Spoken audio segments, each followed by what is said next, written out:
Police station દીઠ ભલે દરેક જગ્યા પર આ ટીમ ના જઈ શકે, મોટા મંડપોમાં મોટા ગ્રુપોની અંદર દરરોજ 3-4 પ્રોગ્રામ થાય તો આખા શહેરમાં 30-40 પ્રોગ્રામ સુધી પહોંચી શકે, પરંતુ બેનરોના માધ્યમથી, પોલીસની ટીમના માધ્યમથી સુરત શહેરના બધા જ પંડાલો સુધી પોલીસ સ્ટેશન વાઇઝ પ્લાનિંગ કરીને પહોંચવું જોઈએ.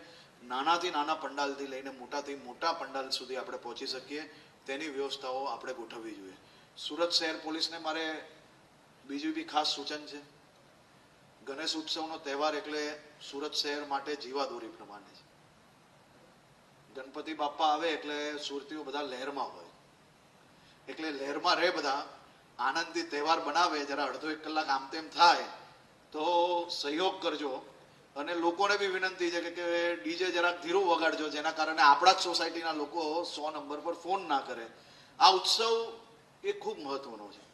આ ઉત્સવ માત્ર સમાજને એકત્ર થાય છે એટલું જ નહીં, ગણપતિજી પર આસ્થા છે એટલું જ નહીં, પરંતુ તમે જોજો તો સુરત શહેરના નાના નાના વેપારીઓ, ચાહે મંડપવાલા હોય, ચાહે નાનું મોટું કેટરિંગનું કામ કરતા હોય, હોટલવાલા, લારીવાલા, લાઇટવાલા, તમને ઢોલવાલા, બેન્ડવાલા, ડીજેવાલા કે પછી ટ્રક અને ટેમ્પોવાલા, બધા જ લોકોને દિવાળી તો અમારે ગણપતિના તહેવારમાં જ થઈ જાય.